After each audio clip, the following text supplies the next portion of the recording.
Salut à tous, on se retrouve aujourd'hui pour parler du FC Barcelone en ce lundi 21 novembre et on commence tout d'abord avec la Coupe du Monde parce que c'est le grand jour. Le Barça vous souhaite une bonne Coupe du Monde à tous, que le meilleur gagne. Hier c'était l'ouverture de la Coupe du Monde et aujourd'hui deux Blaugrana concernés par la Coupe du Monde. Donc c'est les deux Néerlandais Frenkie de Jong et Memphis Depay car aujourd'hui à 17 h les Pays-Bas jouent contre le Sénégal.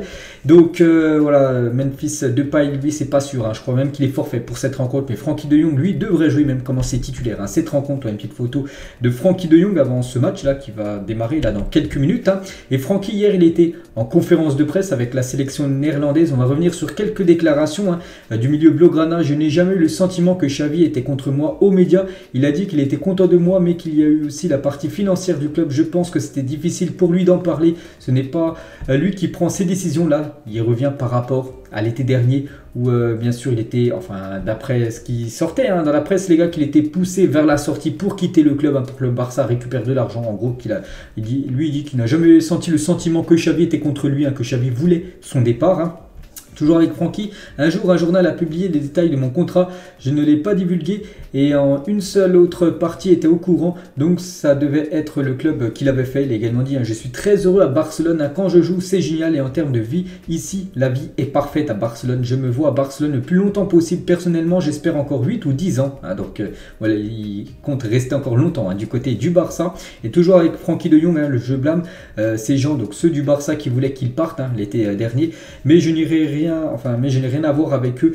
Oui, ils sont le Barça pour moi car ils dirigent le club, mais je ne les vois pas quand je suis au club. Je n'ai rien à voir avec eux dans ma vie quotidienne. Donc voilà, il a réagi sur quelques dossiers chauds, bien sûr, à Frenkie de Jong, surtout par rapport à son départ. Son départ qui était quasiment acté. Souvenez-vous, on en parlait. Voilà, il est à deux doigts de quitter le club. Du coup, il est resté. Et maintenant, il bien sûr fait les beaux jours du côté du club. On va parler d'une autre sélection, la sélection espagnole et Baldé. Vous savez que Baldé est convoqué avec l'équipe A de l'Espagne pour jouer la Coupe du Monde. Donc il remplace Gaïa qui a dû annoncer son forfait il y a quelques jours et donc il est bien arrivé au Qatar. Baldé, voilà quelques photos, lui qui est avec l'équipe Espoir, donc là maintenant il est bien avec l'équipe professionnelle, il a même participé à son premier entraînement. Le jeune Baldé, et quelques déclarations de Baldé, c'est la première fois que l'équipe senior de l'Espagne m'appelle et c'est pour la Coupe du Monde, c'est incroyable, c'est qu'il n'avait jamais joué avant cette convocation avec la sélection A espagnole. Donc là pour la première fois il est convoqué directement pour la Coupe du Monde, donc c'est directement le grand saut on peut dire pour Baldé. Il a également dit ma convocation pour la Coupe du Monde c'était un rêve, je n'y crois toujours pas, je suis là pour profiter au maximum de cette chance. Si tu me l'avais dit il y a 3 mois ou une semaine j'aurais jamais cru tout simplement. Toujours avec lui comment il a appris cette convocation pour la Coupe du Monde.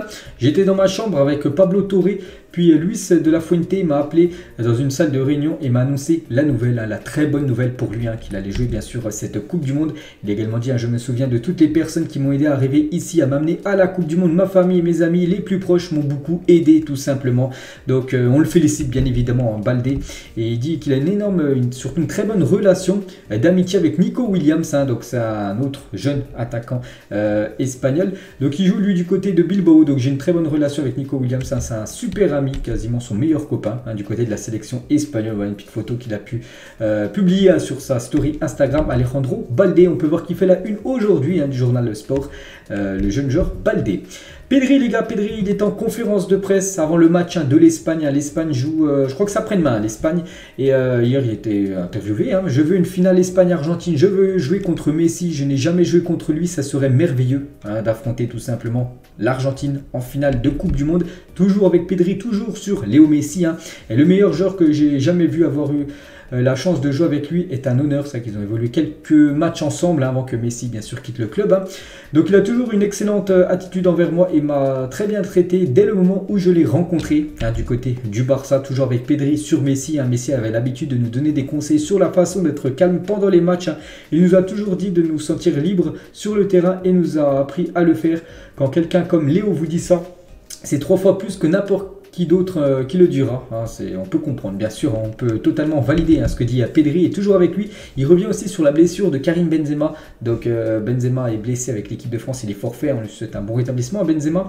Et il a dit la blessure de Benzema, Benzema est un joueur de classe mondiale avec beaucoup de qualité, surtout en dehors du ballon. Très peu de joueurs peuvent faire ce qu'il fait, c'est un coup dur pour les fans de football qu'un joueur comme ça rate tout simplement la Coupe du Monde. Donc voilà le beau message quand même de Pedri envers Karim Benzema, un joueur du Real Madrid, mais bon, il n'y a pas de de conflit bien sûr. Là on parle bien sûr de la Coupe du Monde. Voilà, les meilleurs joueurs doivent disputer cette Coupe du Monde et à cause des blessures, il y en a pas mal qui sont forfaits. Et toujours avec Pedri, il parle d'un ancien très grand joueur, Iniesta, était le meilleur joueur espagnol de tous les temps. Donc avec son style de football mais aussi sa façon d'être en dehors du terrain. Et bien sûr Xavi, mon entraîneur actuel à Barcelone, était un joueur très spectaculaire, un vrai crack, hein. Donc voilà ce que dit Pedri par rapport à Iniesta ou même Xavi son coach. Ferran Torres lui aussi il a été interviewé, quelques déclarations de Ferran Torres, hein. C'est vrai qu'au Barça j'ai moins joué, j'ai aussi commencé par une blessure mais bien sûr la Coupe du Monde peut être un lieu de retour non seulement pour moi mais pour beaucoup de footballeurs, hein. Là vraiment il a l'opportunité de montrer, hein, qu'on le revoit au premier plan tout simplement. Ferran Torres, il dit cette Coupe du Monde peut marquer un avant et un après pour moi, je joue mieux sur l'aile droite, donc à lui de faire une belle Coupe du Monde, vraiment s'il fait une belle Coupe du Monde, hein, je pense que Xavi après pourrait peut-être le mettre titulaire directement, hein, pour les matchs de Liga dès la reprise, hein. Toujours avec Ferran Torres, Baldé a été sur la liste restreinte pour la Coupe du Monde car il réalise une saison magnifique, il a également su s'adapter au poste d'arrière droit et du coup il a été appelé, bon, parce qu'il y a eu un forfait, hein, bien sûr, hein, pour Baldé, mais bon, voilà, c'est une très bonne nouvelle pour Baldé. Et toujours avec Ferran Torres, il dit peut-être que nous ne sommes pas les favoris, hein, pour remporter cette Coupe du Monde, mais nous allons nous battre, hein. Donc je pense que l'Espagne est plus une équipe outsider, hein, c'est avec les favoris, je vois quand même peut-être deux équipes, on va dire Brésil et l'Argentine, peut-être, voilà, peut-être voilà, c'est juste le cran dessous, mais voilà, c'est une équipe qui peut bien sûr remporter la Coupe du Monde, cette équipe espagnole. Et il parle d'Araujo, hein, si Araujo ne joue pas pour l'Uruguay, il leur manquera un joueur important, ça serait une grande joie pour lui de jouer cette Coupe du Monde. On en parlera tout à l'heure, hein, d'Araujo, les gars, sa situation actuellement avec l'Uruguay, ce qu'il va disputer ou non, hein, cette Coupe du Monde, il est bien dans la liste, hein. Et toujours avec Ferran Torres, donc Luis Enrique, hein, vous savez qu'il fait des live Twitch, hein, sur la sélection espagnole. Il a parlé, hein, de Ferran Torres, celui qui me ressemble le plus sur le terrain, je vais dire Ferran Torres, sinon ma fille va me couper la tête. Donc pourquoi il dit ça? Parce que tout simplement que Ferran Torres sort avec la fille de Luis Enrique, donc c'est pour ça qu'il a eu ce message, hein, avec ceux qui ressemblent le plus sur le terrain, ben, c'est son gendre, hein, tout simplement. Ferran Torres est toujours avec Luis Enrique. Donc un commentaire dans le chat, y a-t-il quelque chose que Luis Enrique ne fait pas bien? Donc il a dit, hein, si vous me demandez à ma femme, elle vous dira beaucoup de choses. Et toujours avec lui, il y a l'entraîneur qui m'a le plus marqué, Van Gaal, hein. Voilà, quelques déclarations tout simplement de Luis Enrique. Toujours avec la sélection espagnole, Ansu Fati, bien sûr Ansu Fati à l'entraînement. Et Ansu Fati est arrivé au Qatar avec beaucoup de motivation, hein. L'Espagne ne s'est pas entraîné hier, hein, hier dimanche, mais il est allé sur le terrain et s'est entraîné au tir pendant 15 à 20 minutes tout seul, hein. Il n'y avait pas d'entraînement, c'était jour de repos, jour off, on va dire, avec la sélection espagnole. Pas d'entraînement, mais lui, il est parti s'entraîner tout seul, hein. Il a tiré pendant une vingtaine de minutes. Donc voilà, il est grandement motivé, on peut dire, hein, Ansu Fati, pour réaliser une belle Coupe du Monde. Le jeune Pablo Gavi, bien sûr, hein. Quelques photos aussi, tiens, là, on peut voir Jordi Alba, bien sûr, en tant que joueur du FC Barcelone, ou en mode trottinette, hein. C'est qu'il y a les trottinettes qui sont sorties là du côté du Qatar. Là, on peut voir Eric Garcia, Pedri, Alba, ou même je crois que c'est Ferran Torres, hein, tout à droite, les gars, trottinette, voilà, pour aller à l'entraînement, voilà, pour se réunir, voilà, du côté du camp de base, hein, du camp de la sélection espagnole. Et là on peut voir la photo officielle de l'Espagne, bien sûr, hein. Il y a pas mal de Blaugrana, je crois qu'il y en a 8, hein, avec l'arrivée de Baldé, 8 joueurs du FC Barcelone, hein, figurent parmi la liste des 26 joueurs espagnols. Du côté de la sélection française, la France joue demain soir contre l'Australie et Dembélé à l'entraînement. Voilà, et Dembélé, les gars, devrait même commencer titulaire. Dembélé demain avec l'équipe de France contre l'Australie, un coup d'envoi à 20 h. On peut voir qu'il devrait commencer ailier droit, hein, son poste qui joue, hein, du côté du Barça. Concernant Jules Koundé, on peut voir que d'après la compo probable, devrait commencer sur le banc. Jules Koundé, voilà, une petite photo de Koundé à l'entraînement aussi, hein, avec le groupe France. Du côté de la Seleção, l'équipe brésilienne, le Brésil jouera jeudi soir son premier match, hein, contre la Serbie à 20 h.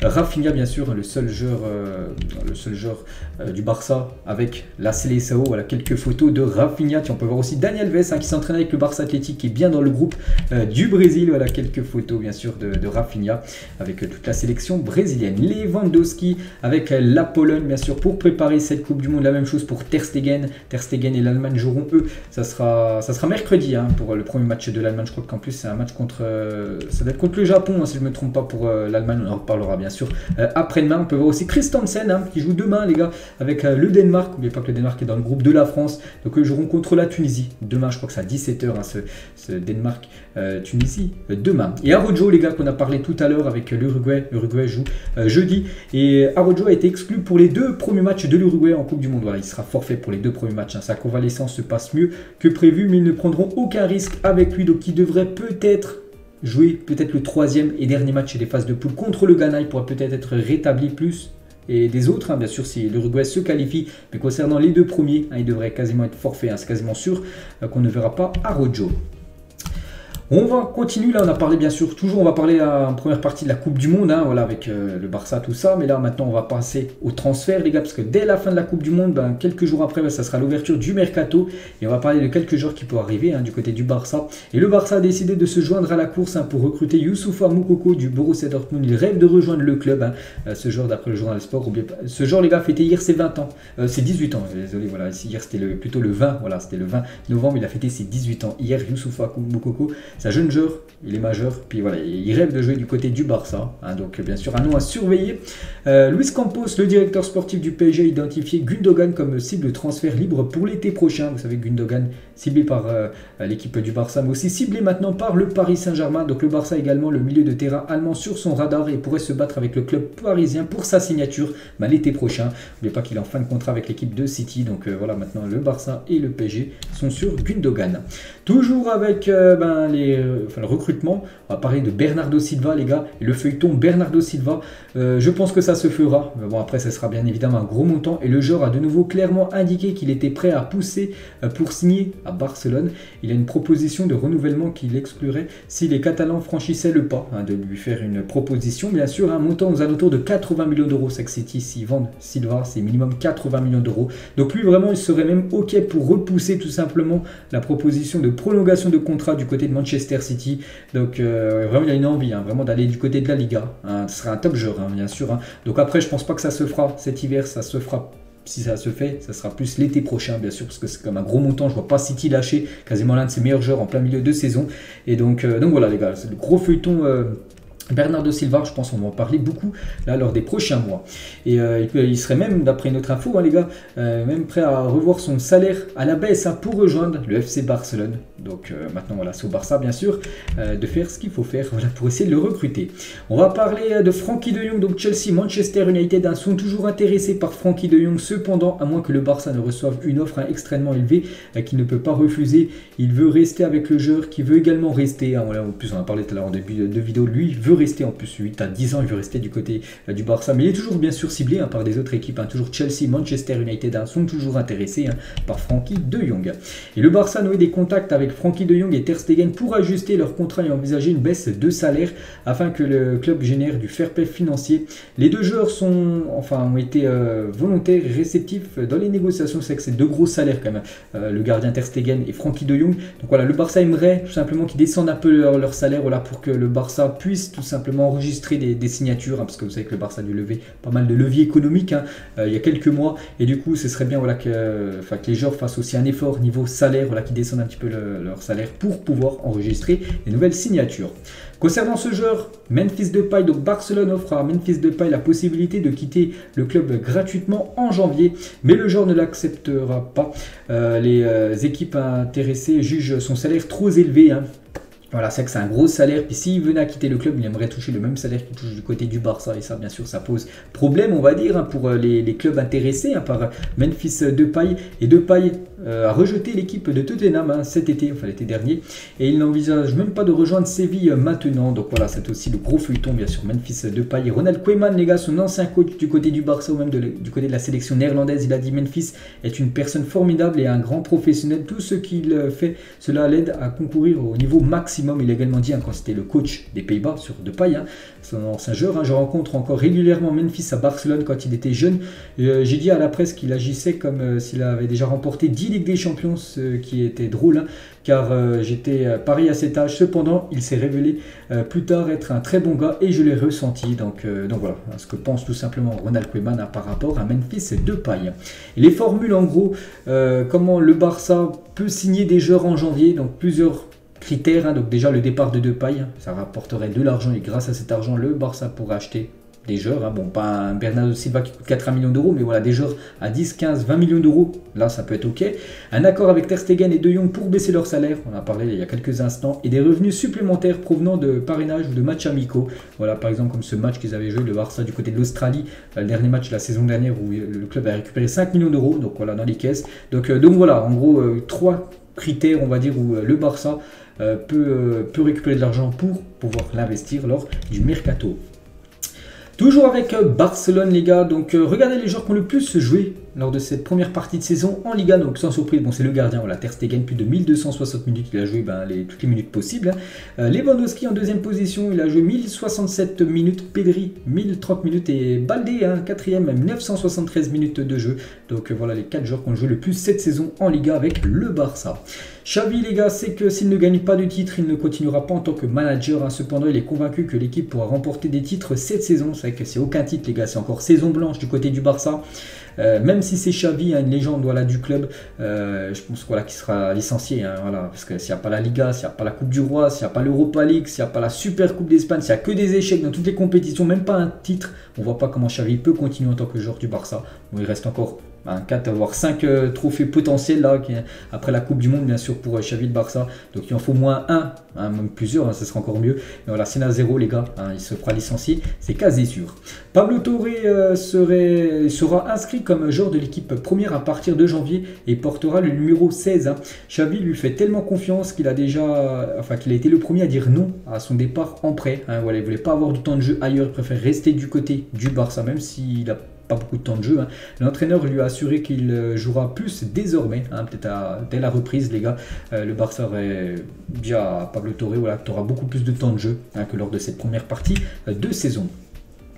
On va parler du jeune Ferran Jutgla, ancien joueur de l'équipe première ou même de l'équipe B du Barça. Donc maintenant il joue du côté de Bruges, donc actuellement il est en vacances on va dire. Et du coup il est venu là regarder le match du Barça Athletic, l'équipe B du Barça qui joue contre Bilbao B ce week-end.